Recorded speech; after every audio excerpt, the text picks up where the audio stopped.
नमस्कार, ETV Nadu India में बहुत-बहुत स्वागत है आपका और इस वक्त आपसे मुखातिब हूँ मैं प्रशांत पांडे।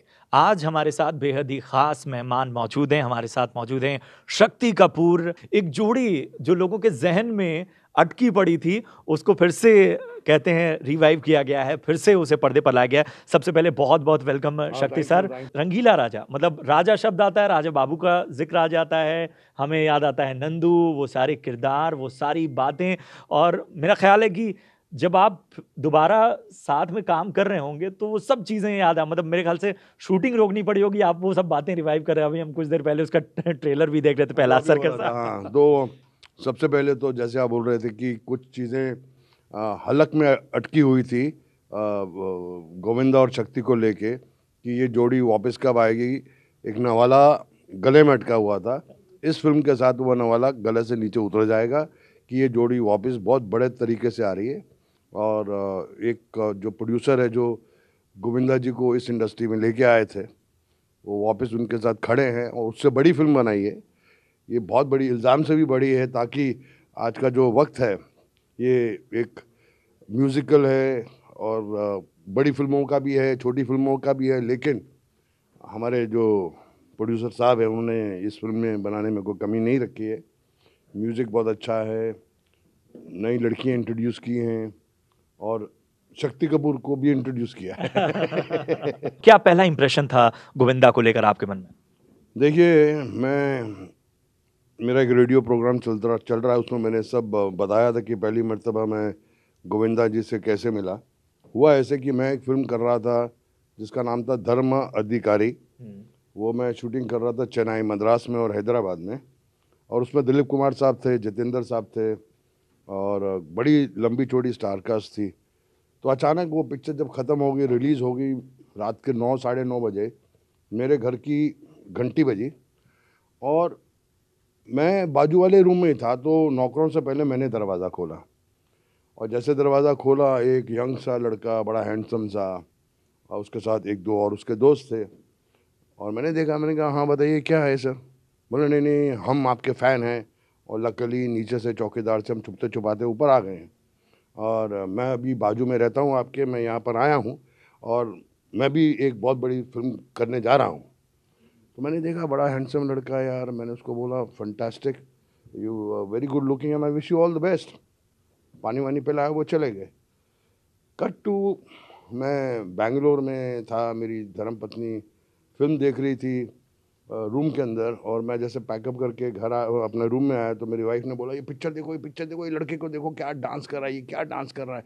तो मैं वहाँ खड़ा था, मैंने देखा, मैंने कहा ये तो वही लड़का जो मेरे घर आया था और क्या डांस कर रहा है यार। भाई कौन सी फिल्म है? बोले एक फिल्म है इल्ज़ाम, ये उसके अंदर इसका डांस चल रहा है। मैं खड़े का खड़ा रह गया, मैंने कहा this is one person who is gonna give a tough competition to all the dancers. अब उसके बाद मैं सीन देखता गया, पिक्चर ख़त्म हुई। मैं अकेला, मेरे को बहुत आदत है जब मुझे कुछ अच्छा लगता है मैं खड़े खड़े ताली मार देता हूँ। चाहे अभी भी मैं अपने रूम में कोई पिक्चर देख रहा हूँ, उसका कोई अच्छा शॉट लगे, कोई आसपास नहीं होता है, मैं इतना एक्साइटेड होता हूँ कि ताली अकेले में ताली मारता हूँ। तो वैसे ही हुआ। फिर पता चला ये फिल्म का नाम है इल्ज़ाम और इस फिल्म को पहलाज नैलानी साहब ने बनाई है। और फिर मुझे याद आया यार, ये तो वही फिल्म है जहाँ मुझे भी सेठ जी ने, पहलाज जी ने बुलाया था एक रोल के लिए, और वो रोल राजकरण ने किया। और उस टाइम थोड़ी डेट्स की प्रॉब्लम थी और पहलाज जी ने बोला कुछ नहीं, और पहलाज जी से तो मैं 2 साइनिंग अमाउंट पहले ले ही चुका था, एक बारी 100 रुपया, फिर एक बारी 100 रुपया। तो मैंने कहा अब जाने नहीं दूंगा इसके बाद कोई फिल्म हाथ से। तो पता चला ये वही फिल्म थी, ये वही गोविंदा था जो आज, किसने सोचा था कि आज मैं 46-47 फिल्म्स उसी लड़के के साथ करूंगा जो एक रात 9 बजे मेरे घर की घंटी बजा रहा था।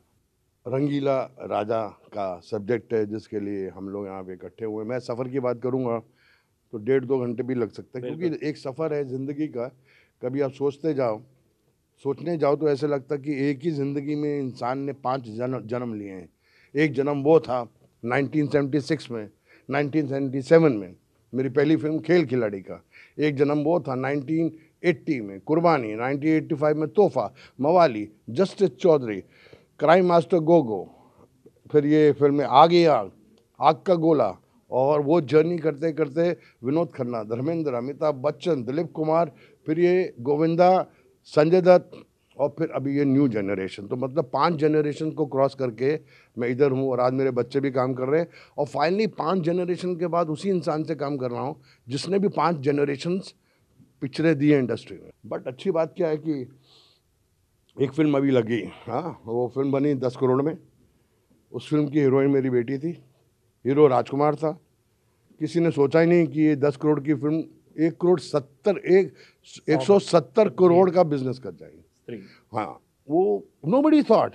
इनिशियली उल्टे सीधे थिएटरों में पिक्चर लगी, बैनर भी 5-6 लगे और पिक्चर की पब्लिसिटी टीवी भी हुई, लेकिन वो छोटा सा ट्रेलर ही लोगों को लगा कि इस फिल्म में कुछ है। तो आज की डेट में स्टार नहीं चलता सर, कंटेंट चलता है। अभी लोग हैरान हैं, परेशान हैं कि आपने अपनी बेटी की फिल्म नहीं देखी, इतनी सुपर डुपर हिट फिल्म, और बत्ती गुल नहीं देखी। मैंने कहा देखिए, जब कानों में एक समाचार आ जाता कि पिक्चर हिट है, एक पिता खुश रह। पहले मैं अपनी बेटी की हर फिल्म दिल्ली में देखता था, स्पेशली फिल्म देखने के लिए दिल्ली जाता और पिक्चर हिट हो जाती थी। श्रद्धा कपूर को बोलते थे hit girl, silver jubilee girl, back to back hit. उसके बाद मैं दिल्ली एक पिक्चर देखने का नहीं चली। तो मैंने कहा दिल्ली में देखना, बॉम्बे में देखना, कलकत्ते में देखना, ये सब अंधविश्वास है। जब तक पिक्चर अच्छी नहीं होगी तो नहीं चलेगी। तो अभी जो ताली वाला मसला है वो शायद रंगीला राजा देखूंगा तो बजाऊंगा। चलिए, बहुत बहुत शुक्रिया शक्ति सर। छोटी मुलाकात रही लेकिन बहुत से किस्से, और आगे भी आपका सफ़र बेहतर और बेहतरीन बने। मैं ईटीवी का शुक्रगुजार हूँ, ये जो ओनर से काफ़ी पुराने हैं, और आपका जो एडिटर है, क्या नाम है इनके जी? रामोजी सर। रामोजी राव ने जब पहली फिल्म अपनी ज़िंदगी में बनाई, उसके अंदर मैं था। उसके अंदर रितेश देशमुख को उन्होंने इंट्रोड्यूस किया, उसके पिता का रोल मैं कर रहा था। तो रामोजी राव स्टूडियो, रामा राव जी मेरे बहुत नज़दीक हैं, तो मैं I wish him all the best, क्योंकि मैं उनसे मिला हूँ। हम लोगों ने मॉर्निंग वॉक भी किया, सुबह 5 बजे उठ के वॉक करते हैं अंधेरे में जी। जब अंधेरा होता है तो रामोजी राव निकलते हैं और वो बहुत फिट आदमी है। तो I wish him all the best and I wish his channel all the best. Thank you so much sir.